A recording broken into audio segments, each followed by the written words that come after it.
We are currently later in the month of June 2024, and our San Francisco Giants are currently sitting at 52-23 on the season. They have a 5.5 game lead on the San Diego Padres for first place in the division, and a big reason for that has been Lorenzo Ordonez, who has really had a breakout season. He still leads the National League in OBP with a 4.54, and he also leads the National League with 20 swiped bags. Jay Groom on the pitching side of things actually leads the NL in strikeouts with 116 of those through 99 and a third innings pitched, while second in the league is his teammate in Chris Sale with 112 strikeouts on the year. He also leads the National League in complete games with 3 because he is a complete unicorn in this game, and especially on our team where we don't really pitch complete games unless it's in the sim. And then second place in the National League is Derek Rodriguez, who also has 2 complete games on the year. It's also worth mentioning that Marco Murillo, who has also been quite solid this year, really dominated in the month of May. He won Pitcher of the Month and Rookie of the Month. He went 5-0 and put up a 0.93 ERA while racking up 34 punch-outs in the month of May. And now if we take a deeper look at our team's stats, our team is very well-rounded. We have the most runs scored in all of baseball. We are tied for the 4th most home runs hit. We have the highest team OBP. We are the 2nd highest team slugging percentage, 2nd most stolen bases, the least amount of times struck out as well. And then on the pitching side of things, we have the 3rd best team ERA, the 2nd least amount of hits as allowed, tied for 1st in the least amount of home runs given up, and then the 4th most strikeouts, as well as we are the 3rd best team in fielding percentage as well. The Giants travel out to Arizona as we have an NL West matchup on our hands. Top of the NL West takes on the bottom of the NL West. The D-backs wearing the purple unis today are going to be sending out right-hander Heath Fillmyer for the start, and he will be opposed by the left-hander in Chris Sale, making his 16th start of the season. Take a look at the Giants lineup 1-2-9 on the day, as well as the D-backs opposing lineup. Start things off top half of the first inning. Heath Fillmyer throws 1 pitch, and Gilberto Fuentes says, "Welcome to the ball game." Absolutely crushes one into those right field bleachers, and that's going to be a 1-0 lead for the Giants. In the bottom half of the first, Franklin Barreto would ground out to shortstop. Gallo, you saw, dove on the play to try to make the play, and he would end up hurting himself on that dive. Luckily, he would not have to land himself on the IL, but Connor Panis comes into play first as Fuentes shifts to third base. So top half of the second inning, where Buster Posey was catching on the day while Joey Bart gets a day off, hits one into left center field. That's going to be a base knock, so he's on first. Next batter up is Peter Mooney. He checks his swing. They say he did not go around, so take your base on ball 4. Chris Sale will then bunt the first 2 pitches foul, bunts the third one foul, strikes out trying to move the runners over, but then Gilberto Fuentes comes up and he hits a ball to left field over the head of David Peralta, and that's going to get into the crowd for a ground rule double, so it does cost them a run, makes it a 2-0 game. Jock Peterson then strikes out looking to make that 2 down in the inning, and then Javi Baez could not hold up on the changeup as they strand 2 runners on, but the Giants do have a 2-0 lead. In the bottom of the 4th, the D-backs would cut that in half as Greg Bird commits some lefty-on-lefty crime and hits a moonshot into those right field seats, makes it a 2-1 ball game. Move things on to the bottom of the 5th, where Chris Sale is obviously still on the hill. He's going to strike out Carson Kelly to start that inning, but then where Cueto, I believe I'm pronouncing that correctly, hits a ball into right field. That's going to be an opposite field shot for the second baseman. Not a big power threat, but he comes up big there and ties the game at 2. And then Sale would go back to work by striking out the opposing pitcher, Fillmyer, and then the leadoff man and the former Giant in Franklin Barreto. That's 3 strikeouts in the inning for Sale. Luis Santos came on in the 6th inning for the D-backs. He would still be on in the 8th with 1 out facing Jock Peterson. Hits a ground ball past the diving glove of Bird at first base. That's going to be an easy base knock. Next batter up is Javi Baez, who's going to chop one down the third base line. That gets into the corner. Peterson goes first to third. Baez finds himself on second base. So 2 runners in scoring position. Connor Panis is then intentionally walked, so base is juice for Elliot Ramos, who hits one into left field. That drives in 1, and the bases are still loaded for the next batter in Lorenzo Ordonez. Ordonez, who was going to hit a ball out to left field. The runners at first did not know if it was going to land fair, so they only end up scoring 1 run, as the rest of them are all just confused. Panis ends up getting gunned down at the plate, so it's 2 down with runners on second and third in a 4-2 ball game.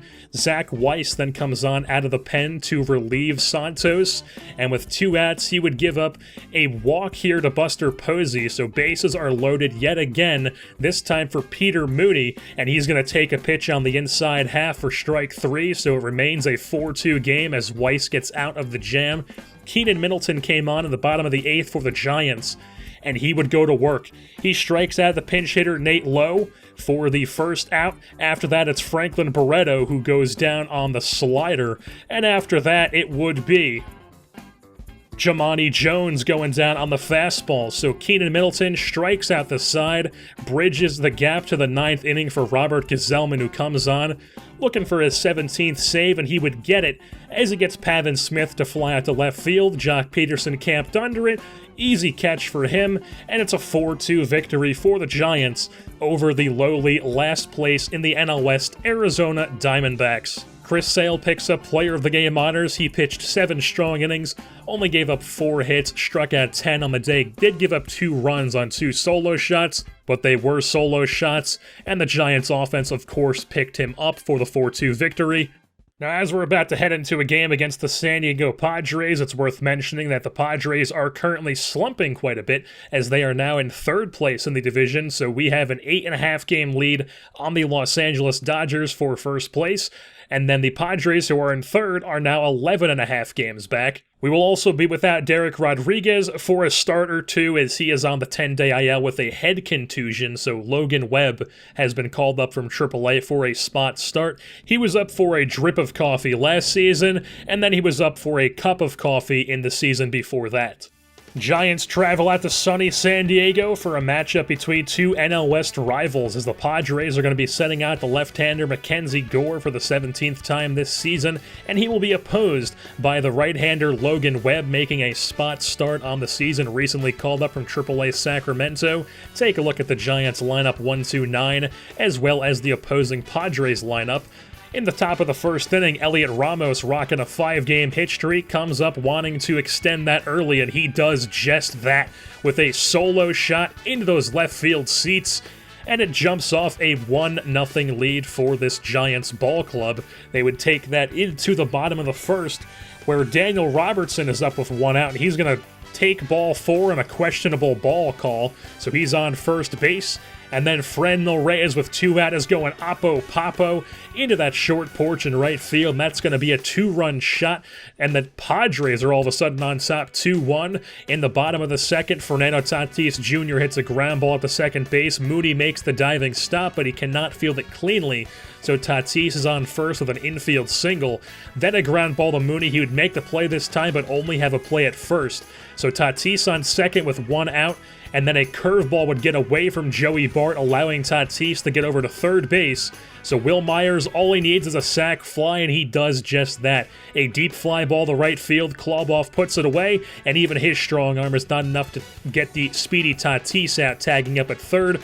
So it's a 3-1 lead. We move things on to the 6th, where J.B. Bukauskas comes on for the Giants, and he would start off the inning by giving up a line drive off the bottom of the left field wall from Daniel Robertson. He gets into second base with a double to lead off the inning, so immediately in scoring position.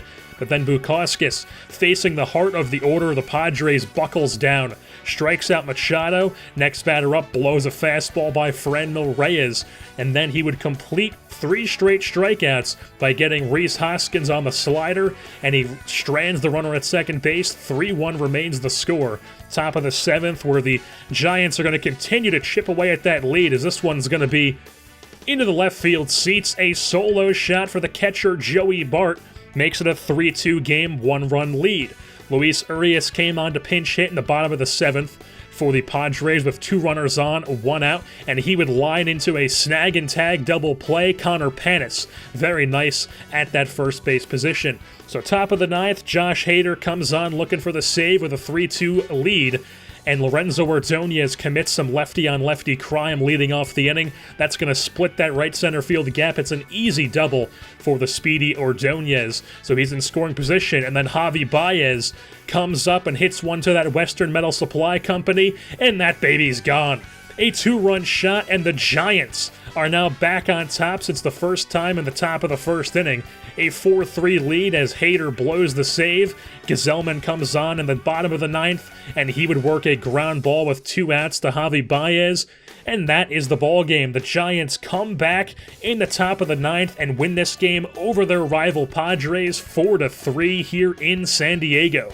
Elliot Ramos gets Player of the Game honors for his solo shot in the top of the first, and it was not Javi Baez who had the go-ahead 2-run shot in the 9th inning. Joey Bart also had a solo shot on the day in the 7th inning to make it a 3-2 game in this 4-3 victory for the San Francisco Giants.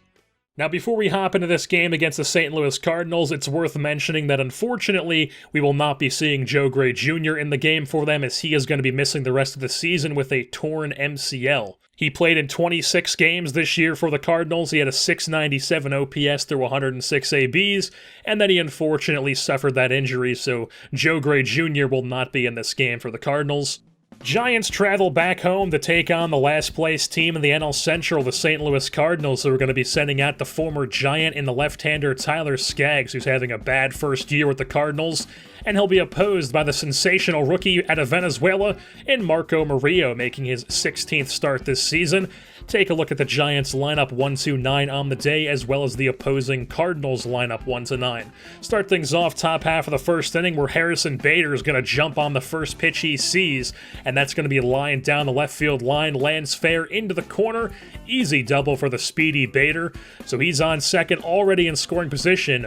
Brings up Aledmys Diaz, who has returned to the Cardinals, pops up to the first baseman Posey on the day in foul territory. Then it would be a single from the hit machine in Munoz, but they would hold up Bader at third base, and then Paul DeJong would ground into an inning-ending 6-4-3 double play as Murillo escapes the jam, as he always does. Top of the second, Nick Prado, the first baseman, line drive over the glove of Derek Kloboff in right field. That's going to be a 2-bagger for Prado, the California native, so he's in scoring position. Brings up Jan Torres, who's going to fly out to deep left center field. They hold Prado up at second base. Next batter up is Brian O'Keefe, who's going to fly one out to center field. Ramos hasn't played perfectly, and Prado is stranded. On to the bottom of the second, where Joey Gallo is committing some lefty-on-lefty crime as he absolutely murders this ball into McCovey Cove. A splash hit for Pico de Gallo makes it a 1-0 lead for the Giants. Top of the third, first and second, nobody out, as Murillo buckles down and strikes out Diaz for the first out. Next batter up, Munoz takes strike 3, down and away, nicks the corner, and then Paul DeJong whiffs through the fastball up and as Murillo escapes yet another jam in this game to keep the game at 1-0. Bottom of the fourth, Elliot Ramos line drive at the left center field. Bader gives it a leap at the wall, but it's going to be over his outstretched glove, and that's a line drive home run for Elliot Ramos, making it a 2-0 game. In the bottom of the fifth, Connor Panis wanted to get on the solo shot parade as Pan the Man goes to deep center field, and that's another solo shot. 3-0 lead for the Giants now as we move things on to the top of the sixth, where Aledmys Diaz hits a ball into right center field. That's going to split the gap easily, get into that corner, but he's only going to be able to get 2 bags for the Cardinals, but he is in scoring position to lead off the inning. Next batter up is Munoz, who is going to hit a ball down the right field line, and that's going to get into the corner, allow Diaz to score from second base, and the Cardinals are on the board in a 3-1 game now. Next batter up, Paul DeJong, pitch to him, gets into the dirt, allows Munoz to move up to third base. He's now 90 feet away from scoring, and Paul DeJong hits one into right center field. Ramos does not allow us to get into the gap. That's going to be an RBI single. It's now a 3-2 game as the Cardinals are back in it. Murillo, who is strong up to this point, is going to depart this game and be relieved by Jason Tutman here in this top of the 6th inning with nobody out, runner on first. Tutman would get a line drive from Tyler O'Neill into the glove of Panis in left field for out number 1. Nick Prado then comes up, gets the ground ball he needs, but it would be splitting the left side of the infield, so first and second with 1 out, as then Jan Torres grounds into the 5-4-3 double play that Tutman needed to get out of the jam. So Alex Reyes came on in the bottom of the 7th. He would stay on for the bottom of the 8th for the Cardinals, and this is going to be a ground ball down the left field line by Baez. He's going to stretch that into a double with his speed, so he's in scoring position. Then with 1 out, it brings up Joey Gallo, who hits a high fly ball out to right center field. This one's got a chance. Bader gives it a leap at the wall, keeps it in the ballpark, but cannot make the catch. So that's going to be an RBI triple for Joey Gallo, make it a 4-2 game. Next batter up, Joey Bart hits one past the infield that is positioned in on the grass, and that's going to be a 5-2 game now, which they take that lead into the 9th inning. Robert Gazelman comes on looking for his 22nd save of the year, and he would get it as he gets Brian O'Keefe, the catcher, to pop up to center field, as that would be a can of corn for Ramos. A 5-2 victory for the San Francisco Giants over the St. Louis Cardinals, as this ball club remains hot heading into the All-Star break. Joey Gallo picks up Player of the Game honors. He had a home run and a triple on the day, 2 runs driven in, 2 runs scored. Connor Panis had a solo shot, Elliot Ramos had a solo shot, and Javi Baez had a 2-bagger, while multi-hit days from Harrison Bader, Jairo Munoz, and Nick Prado of the Cardinals all went to waste as they dropped this game right before the All-Star break. And so with that being said, that's going to wrap things up here for this edition of the San Francisco Giants franchise. I've been your host, Jersey Born, and I am saying, Frank Gore is never going to retire.